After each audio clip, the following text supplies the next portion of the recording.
Ancestry was very important to Frida, and she often explored her identity in her work by depicting both her European and indigenous Mexican roots.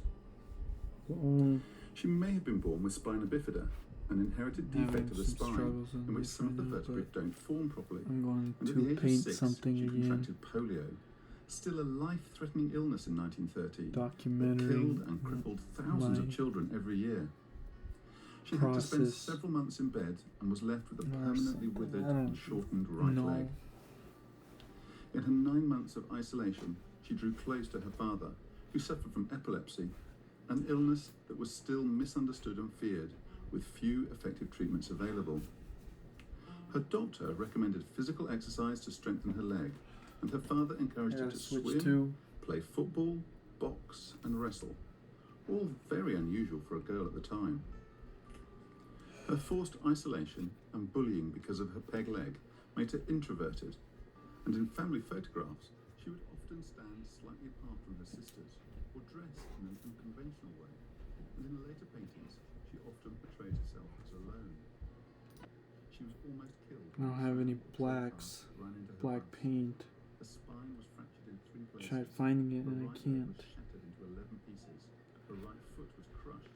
Her collarbone and 2 ribs were broken, and her shoulder dislocated. What's gonna do it with this? But perhaps most devastating of all, her pelvis was fractured and her abdomen and uterus punctured by a metal handrail which exited through her vagina. What's I can do it with this? It was unclear whether she would live at all. Others were not so lucky, and she spent a month recovering in hospital. Her mother pointedly visiting her only twice, as she seemed to prefer being the centre of attention herself.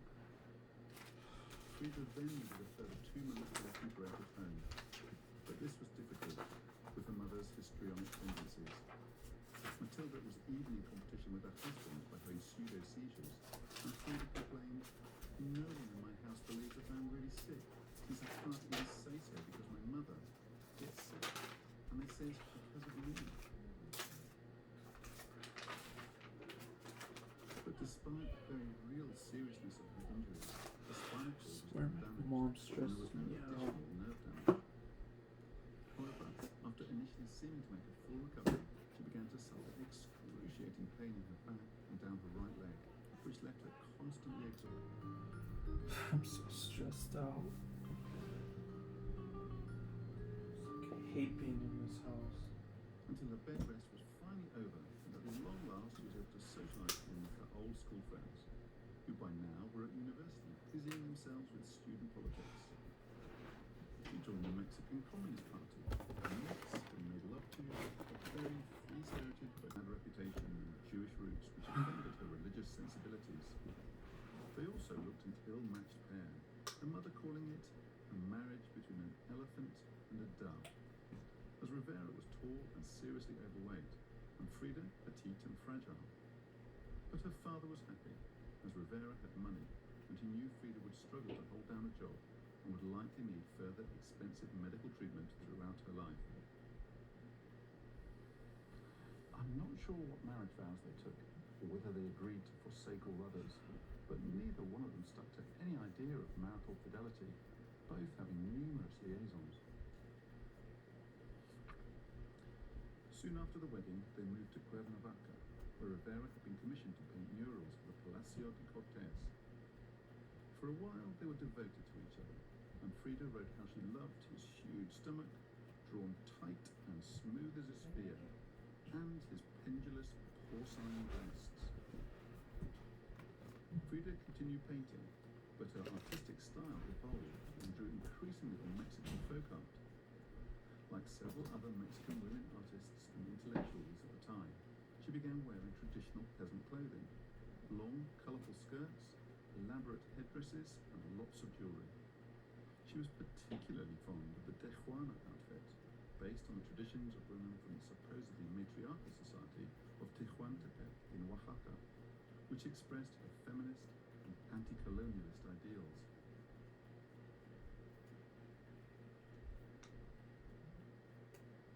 Viaja con Expedia, acumula Wonky Cash, canjealo, vuelve a empezar. Expedia, el único lugar que te lleva a cualquier lugar. Let's see that again. He opens up the Gemini app. Oh my, that's looking a little bit untidy at the back. He calls for a new formation. position. And just like that, I wish I was. Gemini. Oh, some clinical phase there. I wish I was The following year, they moved to doing San much Francisco, better.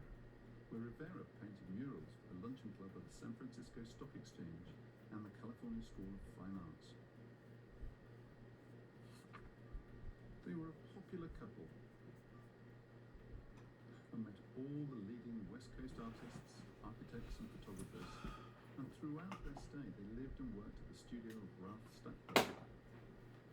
Collectors were starting to show an interest, and for the first time Frida's work was included in an exhibition alongside her husband's.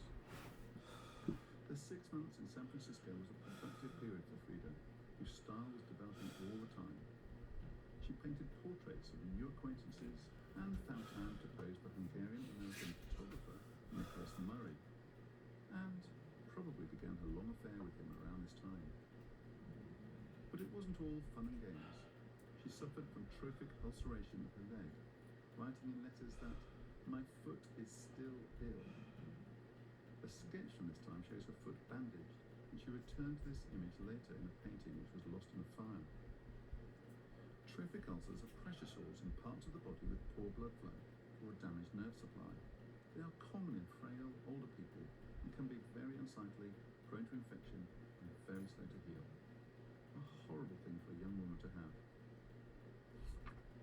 She was in so much pain, she consulted surgeon Dr. Leo Aloesa, who did his best to treat her, even showing up on her doorstep when she missed appointments. They became friends, and she attended his weekly musical soirees, where he played the viola. Together with her husband, they went on day trips, and on one of these they visited the garden of the famous botanist Luther Burbank, known as the Wizard of Horticulture for his development of hundreds of new varieties of fruits, vegetables, and plants. Learning how Burbank fused together two organisms to create something new fascinated Carlo, and she applied this hybridization technique to her painting, producing her extraordinary portrait of him, part human, part tree, with roots drawing nourishment from his buried body. Many regard this as her creative breakthrough, the finding of her true voice, and afterwards the imagery of roots, plants, and hybrid bodies symbolizing life and death continues as a recurring theme in her work. After a summer back in Mexico, they returned to the US for the opening of Rivera's retrospective at the Museum of Modern Art in New York City. Then it was Detroit, where Rivera had been given a major commission to paint 27 murals at the Detroit Institute of Arts.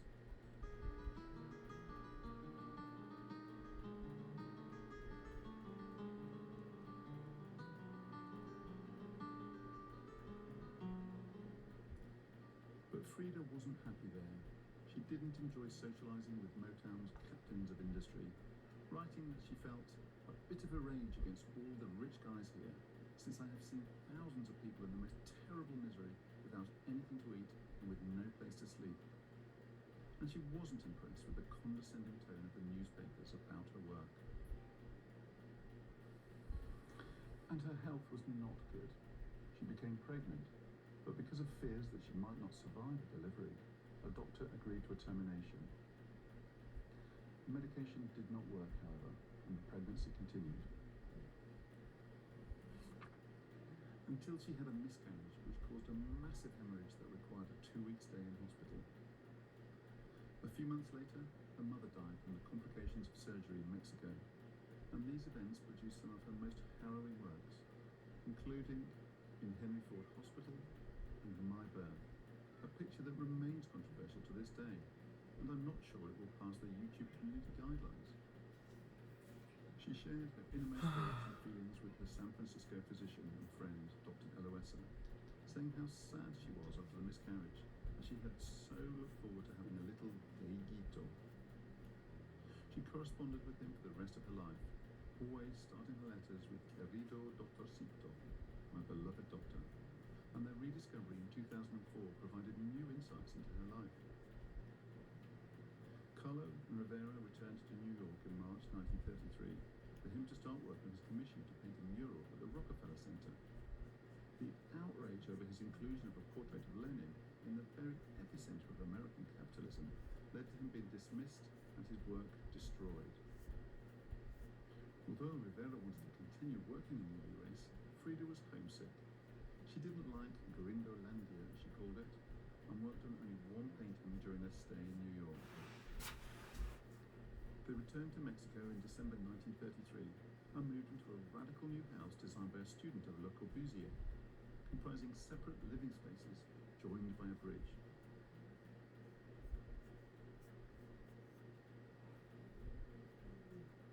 It's not pre-made, it's handmade. Arby's, we have the meat.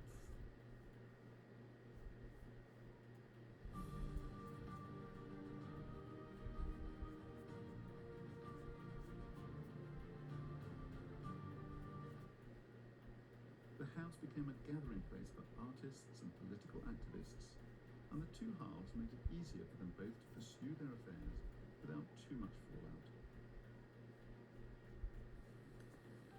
Frida's health continued to be up and down, however.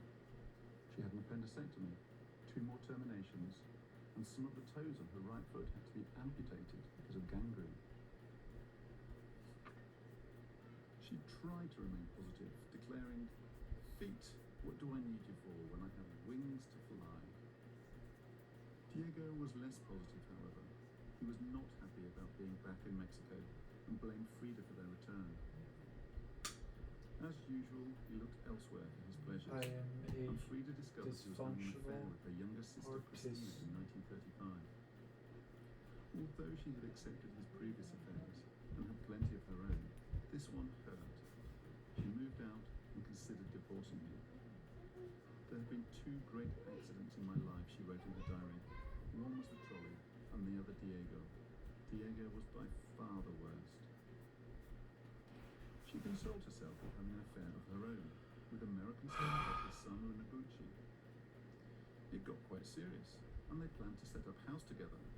But when Rivera found one of his socks beside Frida's bed, he threatened him with a gun, and Noguchi made his departure. This was fairly typical.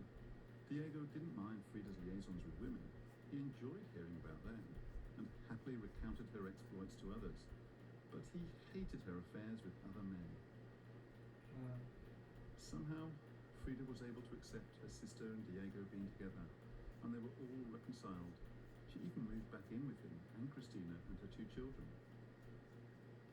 Frida's paintings, especially her self-portraits laden with symbolism, seemed to help her process her complex feelings about Rivera and their relationship, and became a way for her to explore questions of her own identity and sexuality. She explained, "I paint myself because I am often alone, and I am the subject I know best." As well as painting, she got back into politics and raised funds for the Republicans in the Spanish Civil War. With Rivera, she petitioned the Mexican government to grant asylum to Leon Trotsky and offered him her childhood home of La Casa Azul to live in. Frida and Trotsky became good friends and had a brief affair. She also had a fling with his secretary. But pay and poor health were never far away, and in her work Frida didn't shy away from depicting her medical problems. In a painting from this period, she shows the painful cracked skin and deformed toes of her right foot, even though they had been amputated 4 years previously.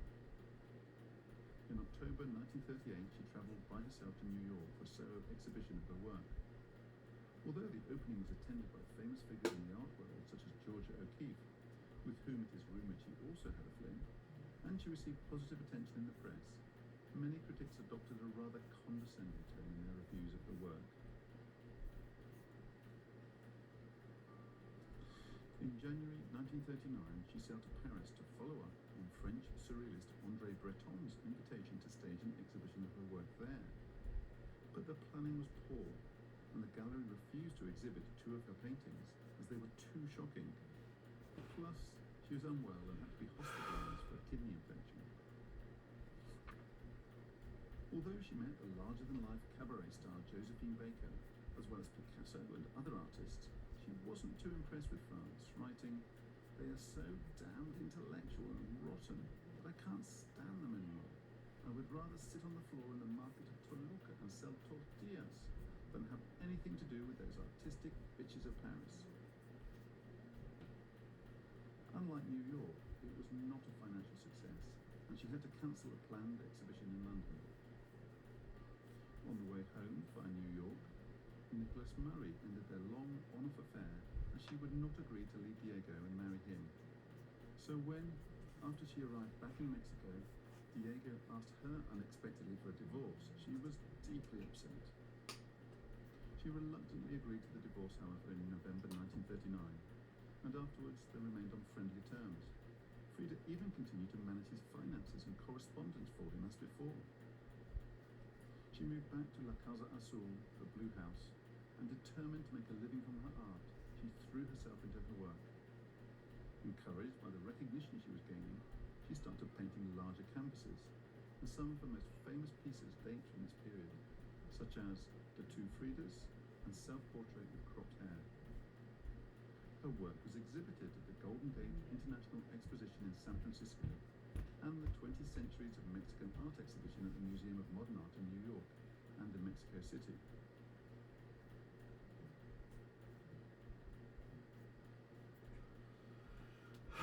It's just like a very cool way to prototype extremely quickly. If I go here in Figma, I just have this design here that I pulled together.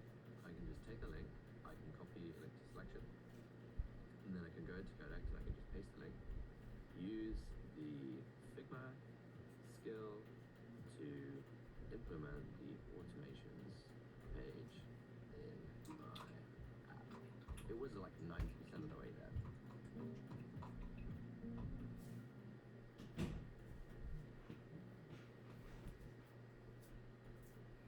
Ven conmigo a la venta de Stars y Stripes de Ashley. Este lugar está lleno de ofertas y literalmente Yes, puedes wish ahorrar hasta $1000 be en toda strong. tu compra ahora mismo. Mira este seccional. Ahora The fact that my imagínatelo en tu girlfriend sala dumped por me solo when my cat $1 al died. mes. Compra hoy mismo. Makes me feel horrible.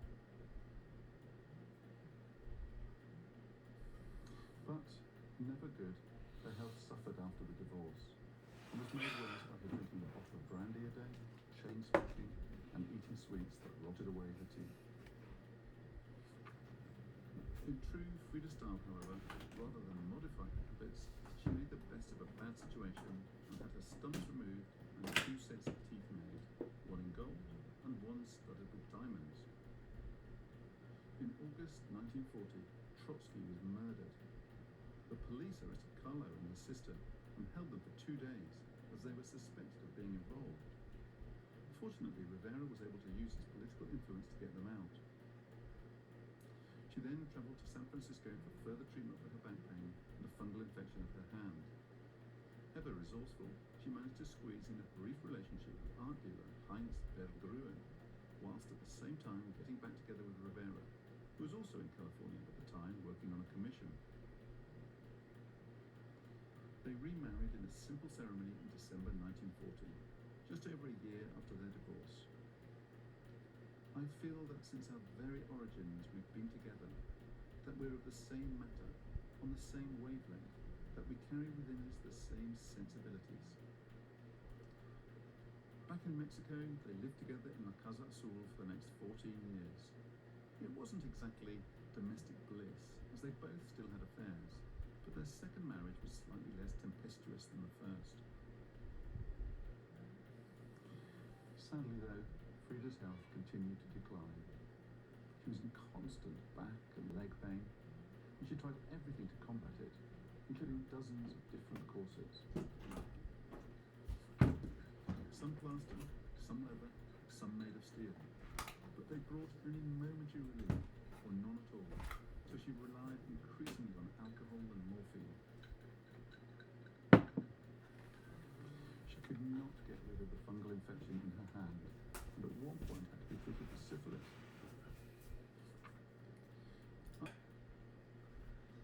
I'm eating some beef jerky.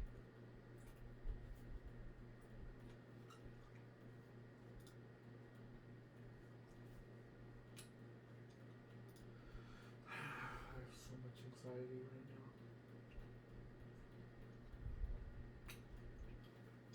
So much anxiety.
nothing to say, but I'm documenting everything.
got to add this shit.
Process almost done.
hope I can sleep tonight.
This piece.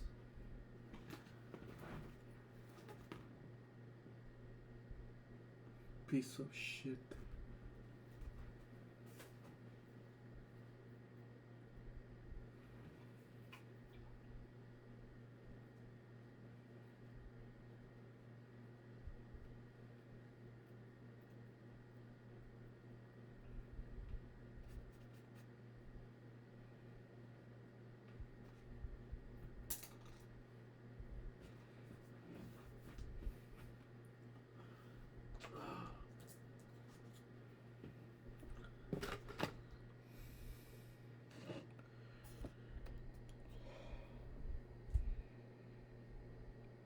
I'm gonna stop painting.